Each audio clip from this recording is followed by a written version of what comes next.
Simple Steps, and this is your host Alvin Garcia. Today I'm sitting at the table in the kitchen and I'm having some quiet time for myself. And quiet time means that I have nobody in the house, they're all gone, all the kids, and it gives me a chance when I do have quiet time to think about what am I going to do to keep myself healthy as well as my family. Let's face it, as parents, our children look up to us when it comes to the way we eat, the way we behave, the way that we teach them. We are their role model. And that's a heavy title. I think that's one of the heaviest titles you can ever have, regardless of what job or what do you do for a living. And it's not easy. But I want to focus on and talk about role modeling when it comes to being healthy.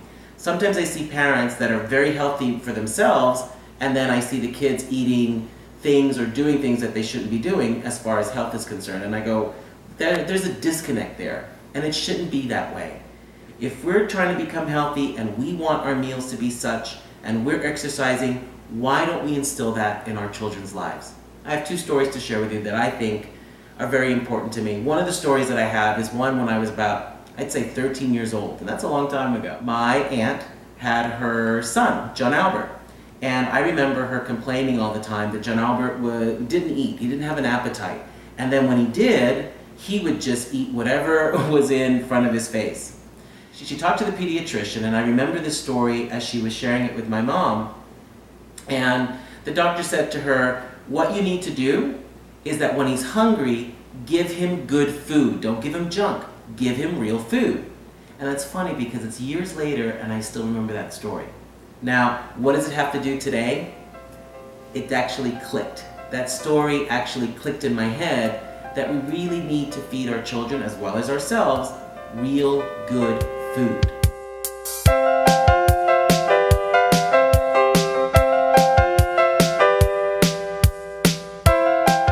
Fast forward, I remember my niece Danielle, who her mother would always try to instill good eating habits all the time. And she'd always, I don't want to eat this, I want to have this, my kids, my friends have this, and other kids around the block have this. But her mother was very specific. This is what we eat at the table, this is what's in the fridge. The funny thing is I was talking to her several weeks ago, and I remember her saying to me, you know what, Uncle Alvin, years later, now that I'm an adult, I realize and I make those decisions and those choices now to eat and to be healthy, to exercise, to try my best to always make sure that what I'm doing is nutritious and valuable for me. We may not see the benefits now, but I guarantee over time, we'll see it in the future. I'll give you one last story because I think this is a good one. The other day I was driving back home with my daughter and she said, can I have chips? And I said, we already have chips at home. And she goes, come on Dad, those are chips, but they're not real chips. I knew what she meant. The chips that we have at home are either dried apple chips or whole grain chips. She wanted the real chips with all the grease and the stuff that I have no idea what's in it. And the funny thing is that I explained to her and I said, Danielle, I'm trying my best for you to stay healthy and for you to always be healthy. The funny thing is that this 11-year-old responded as such. I know you're doing your best and I do eat the chips, but once in a while, can I cheat? And my response to her was, yes you can, but don't cheat all the time. And that is something that I know that she's carrying in her head. I know my daughter. And hopefully as she becomes an adult, she will carry that same idea and that habit of becoming healthy one step at a time. So join me in the kitchen and let's talk about how can we diminish junk food, how can we have or add more greens into our kids' lives, and what kind of activities can we do that are different and also bring health and wellness into our families and yours.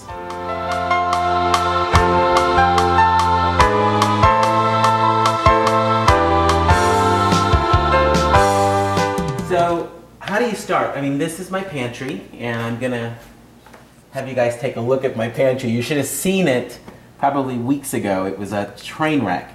And as you see, and even the kids when they come to the pantry, they go, there's nothing to eat, and there is.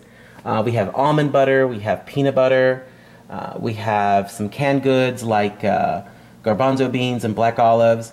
Our cereals are very limited in the sense of it's either flax or some kind of high fiber cereal. And if you look, is there any junk food? Yeah, there's some little fishies that they like, and there's some potato chips. However, it's very limited. When we do buy stuff, one of the things that I do is I take them to the grocery store, because one of the things that I tell them is you can have one junk food item. And in my family, they're chippers. So they tend to go and buy their potato chips. And that's okay, because I know when it's in the pantry, they have other options. And the other options are applesauce or lentils or maybe some chicken salad.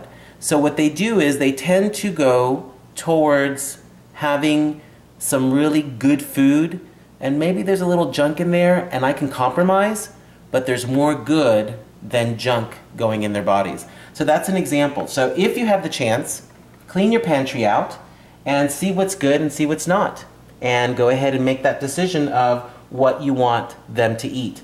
I also have a great idea, and I know that many of you probably had the same idea, is there's a little basket, and I put some things in all the time for them to take very quickly. I have a son that's a cereal fanatic, so I tend to buy some crunchy flax cereal that he likes, and he puts either almond milk, and sometimes if he really wants milk, we'll get him some milk and he'll put milk. And that was one thing that we wanted to become healthier with, so we switched from regular milk to organic milk, and we do have organic milk. And once in a while, I have to tell you, the organic milk, there isn't any, and all there is almond milk. And what do? They take the almond milk. So is that it's teaching them that milk is not just from a cow. You can make milk from other sources, and it may be healthier for them. I have another kid who loves potato chips. So she went ahead for this week. This is her cheat meal, or her cheat snack, potato chips. But one thing that she does like is that she likes adding her potato chips with some kind of lentil mixture. So we buy these Madras lentils, and if you look at the nutritional value, very good value, I think, for them. And it's, you know, we heat it up, and she puts a little chips to give it the crunch, and she eats that. So she's getting her protein also from the lentils, which are really healthy. Let's face it, when you're hungry, you're gonna eat whatever is in your path. So if you're home and they're hungry, make sure that the pantry or your cabinets are loaded with healthy snacks, healthy alternatives. I have another kid, yes, I have many children. I have another kid that she loves her applesauce. This one will eat these like no tomorrow, which is fine. It's natural applesauce. I've looked at the ingredients. There's not a lot of junk in it. So I know they're getting really good nutritional value out of this little squeeze, apple juice squeeze thing. So junk isn't everything. You can create junk food and turn it into really good food, like applesauce or dried fruit, or in my son's case, my cereal guy, I just buy him really healthy nutritional cereal, and that's what we have in the pantry. And that's a good way to get them eating in the right direction. A very simple step is clean your pantry or your cabinets out, replace the junk with more healthy alternatives, and still have a few items that are junk, or that is their favorite. Why? Because if they don't eat it at home, they're gonna eat it outside, so you might as well see what they're eating. That's one simple step that you might wanna use. So I still have a couple of snacks that I have on the counter. Some dried apples, which are really sweet and they're great. They all love them at my house, and so do I. As well as a little more crunchy apple chips. So again, finding snacks are really easy if you take them to the grocery store. Because when you do, they get to choose what they think is healthy. You get to teach and guide them. And at the same token, your pantry, your cabinets fill up with good food for them and good food for you. That way you're not spending double the amount. One of the things that I do for my family is that when they want that soda and they go, can I have soda? I make the soda. And we have a no soda rule in our house. It's very rare that we will have a soda, and if it is, it's made with stevia. But when they're in the mood for that little sweet, a little kick, and they want a flavor soda, I usually have some kind of natural juice. In this case, I have some apple juice that's organic, and I have some carbonated water. And basically what I do, when they're in the mood, and they love the fizz, by the way, I go ahead and put the carbonated water in, and In this case, I'm making apple soda. And voila.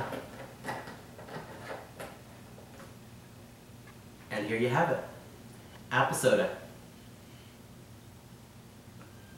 And it tastes really good. Makes me smile. So that's another simple step. If they like soda, try bringing in some carbonated water at home. Add different juices. Again, you want to look for juice that's low in sugar. In this case, this apple juice is low in sugar. And have them experiment by making their own soda. It's fun and it makes people happy. And guess what? You're not buying and giving them all the stuff that's in those soda cans, which is really not healthy.